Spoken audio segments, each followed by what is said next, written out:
आयल थी हम दूर समैया आहा के दरबार में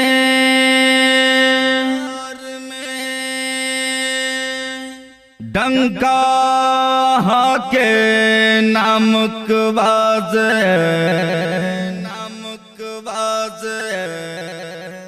यही सगरो संसार में प्रेम से बोला पटना वाली पटन देवी की। ढाका पैलेस हाजिरी हाजिरी।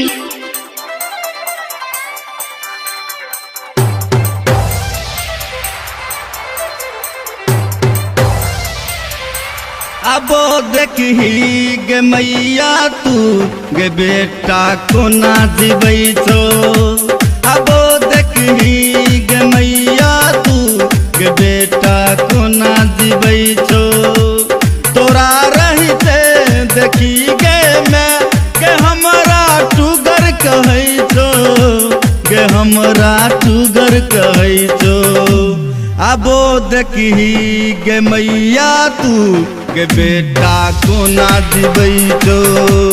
आबो देखी गे मैया तू गे बेटा को ना जीवै छो।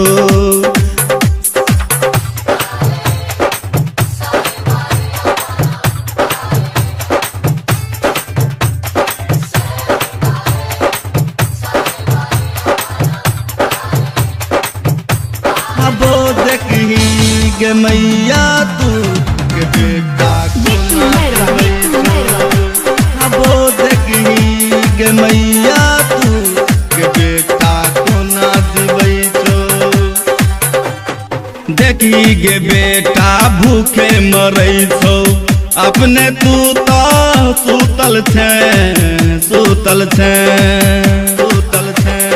देख देख आ भागल कहैया हमरा, कहियो तू नहीं सुनै छे। गे आबो खोलही गे अपन के बार, गे बेटा कन कन कहै छो, गे बेटा कन कन कहै छो। आबो देखही गे मैया तू गे बेटा को ना जीवै छो।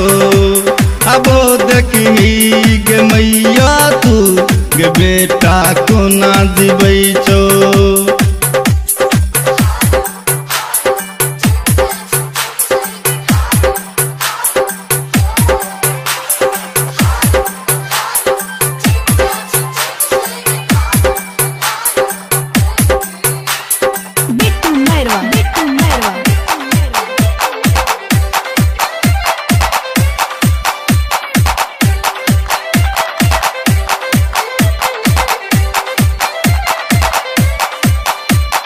तोहर चरण नहीं छोड़ब गे मैया, देबे कतगो कष्ट गे।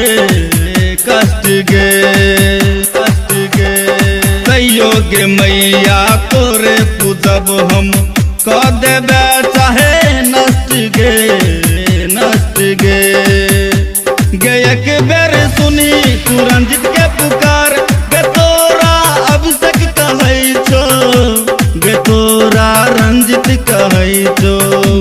आबो देखी गे मैया तू गे बेटा को ना जीवै छो। आबो देखी गे मैया तू गे बेटा को ना जीवै छो। तोरा रहते देखी गे मैं गे हमरा टूगर कहै छो, गे हमरा टूगर कहै छो। आबो देखी गे मैया तू गे बेटा को ना जीवै छो। आबो देखी गे मैया तू गे बेटा को ना जीवै छो। आबो देखी गे मैया तू गे बेटा को ना